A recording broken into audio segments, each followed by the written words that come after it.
जय जगन्नाथ पिला माने मु डिलेश्वर स्वागत जनाऊँ आम समस्त चैनल डीपी एजुकेशन 5 को पिला माने आज आम प्रश्नटीर समाधान करवा। भिडटी को आरंभ करने पूर्व समस्त गोटे अनुरोध भिडटी गोटे लाइक करदेव सांग मान सहित शेयर करदेव एवं आम चैनल को नुआ कर आसते निश्चित भाव में सब्सक्राइब करदेव। देखा कौन दि जाए प्रश्न गोटे आयत घनाकार पानी कुंडर भूमिर दैर्घ्य और प्रस्थ यथाक्रमे 3 मीटर और 2 मीटर जदि एथिरे 9000 लिटर पानी धरू थाए पूर्ण कुंडरे पानीर गभीरता केते। तो पिले प्रश्न कौन दि जाए गोटे आयत घनाकार पानी कुंड दि जाए। ठीक अच्छे गोटे आयत घनाकार पानी कुंडी अच्छी से पानी कुंडरे आमर दैर्घ्य देछि प्रस्थ भी देछि दैर्घ्य भी देछि प्रस्थ भी देछि भूमिर तल पटेटा जोड़ा ये तल पटेटार दैर्घ्य प्रस्थ देछि हेले जदि से पानी जदि भर्ती करवा से 9000 लिटर पानी धरिबो ताले से पानी कुंडर गभीरता केते। जदि कुंडटा को आमर आयत घनाकार कहले ताले पानीर गभीरता जहा ताले से कुंडर उच्चता मध्य ताहा अर्थात ये कुंडर उच्चता आमे बाहर करवा। तो पिले उच्चता आमे केमिति बाहर करू ना सूत्र होउची पिले आयतन हरण दैर्घ्य गुणन प्रस्थ।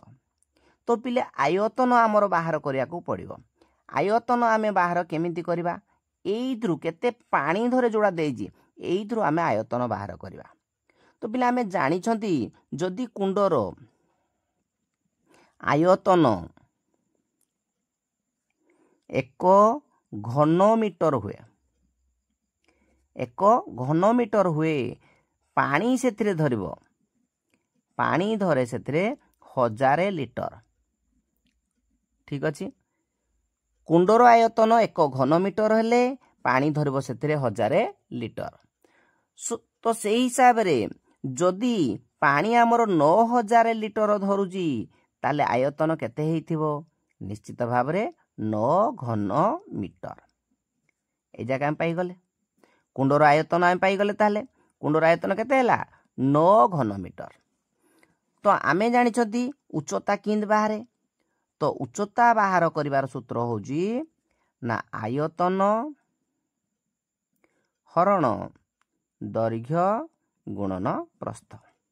ठीक अच्छे आयतन केते एडी ना 9 घन मीटर विभक्त दैर्घ्य केते ना 3 मीटर प्रस्थ केते ना 2 मीटर काटी दियो ये 3 बे तो 2 माने केते 1.5 मीटर।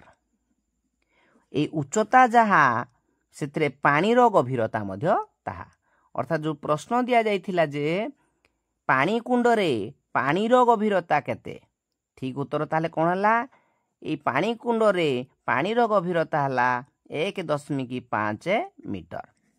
ताले पिला माने आज ये वीडियो रे एतिकी पुणी देखा गोटे नूतन वीडियो रे से पर्यंत जय जगन्नाथ।